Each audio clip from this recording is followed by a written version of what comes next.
ఎరా ఎవరన్నా మనల్ని పొగిడితే బాగుంటుంది కదా. అయితే నన్ను ఒకసారి పొగుడు బావా, ఎలా ఉంటుందో చెప్తాను. వద్దులే బావా, నాకు డౌట్ బావా. ఏంటి? ఆ లెవెల్లో సైకిళ్ళు ఇస్తే నువ్వు వాటిని పంచావు.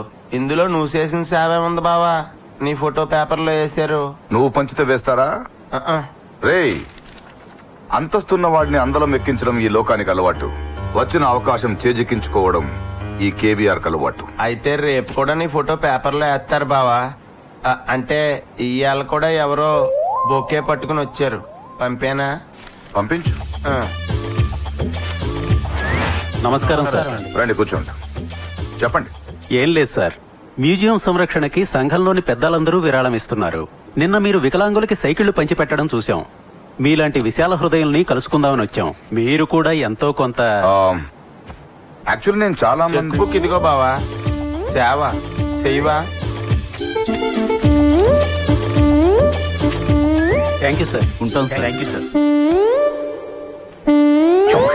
అక్క, పేపర్లో కేవీఆర్ బిల్డప్ చూసి ఏదో అనుకున్నాం. ముష్టి 5,000 ఇచ్చాడు. పైగా వాడినే చీఫ్ గెస్ట్ గా పిలవాలట. చీఫ్ గెస్ట్ కాదు, చీఫ్ గెస్ట్ గా పిలుస్తాం సార్.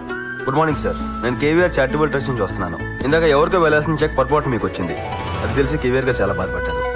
ఈ ఎలక్షన్ మీకు ఇమ్మని చెప్పారు. ఆయన ఇచ్చిన చెక్ తిరిగి ఇచ్చామన్నారు. కేవీఆర్ గారు 5 లక్షలు విరాళం ఇచ్చినట్టు టీవీ ఛానల్స్ కి, పేపర్స్ కి న్యూస్ మీరు ఇస్తారా? నన్ను ఇమ్మంటారా? మేము ఇస్తాం సార్, అది మా బాధ్యత. Thank you. కేవీఆర్ పేరు మీద డొనేషన్ ఇచ్చావా? నీకేమైనా పిచ్చి పట్టిందా? ఎవడైనా శత్రువుని పడగొట్టాలనుకుంటాడు, కానీ నువ్వేమో వాడిని ఆకాశానికి ఎత్తేస్తున్నావు. Publicity KVR weakness sir. ఒకరి బలహీనతతో ఆడుకోవడం బిజినెస్. మీకు చెప్పలేండి సార్ అది. నిన్ను అర్థం చేసుకోవడం చాలా కష్టం. మొత్తం కేవీఆర్ సంబంధించిన మ్యాటర్ నుంచి మిగిలిన అరెస్ట్ చేసేసి ఓకే సార్. ఆ తర్వాత 2 కాపీలు రెడీ చేయించండి. ఓకే? ఎవరండి కేవీఆర్? ఏ పేపర్ లో చూసినా, ఏ ఛానల్లో చూసినా, ఏ ఫంక్షన్ లో చూసినా ఇతనే కనబడుతున్నాడు. సీఎం గారు, ఇతను ఒకప్పుడు ఐఏఎస్ ఆఫీసర్, రిజైన్ చేసి పెద్ద బిల్డర్ గా ఎదిగాడు. ఇప్పుడు అతను బిల్డప్ చూస్తుంటే ఏదో రోజు సొంత పార్టీ పెట్టినా ఆశ్చర్యపోకర్లేదు సార్. అతను సొంత పార్టీ పెట్టేలోపు మన పార్టీలో చేర్చుకుంటే మంచిది. అతని పాపులారిటీ మనకు పనికొస్తుంది. ఇదేంటి రాజకీయం అంటే? హలో, నేను చందు నాన్న మాట్లాడుతున్నాను. వాడు ఉన్నాడమ్మా? ఒక్క నిమిషం. ఎవరిదో ఆడగొంతు. ఎవరు ఎవరు? మన వెంకటరత్నం కూతురు అనుకుంటా. చందు, మీ నాన్నగారు.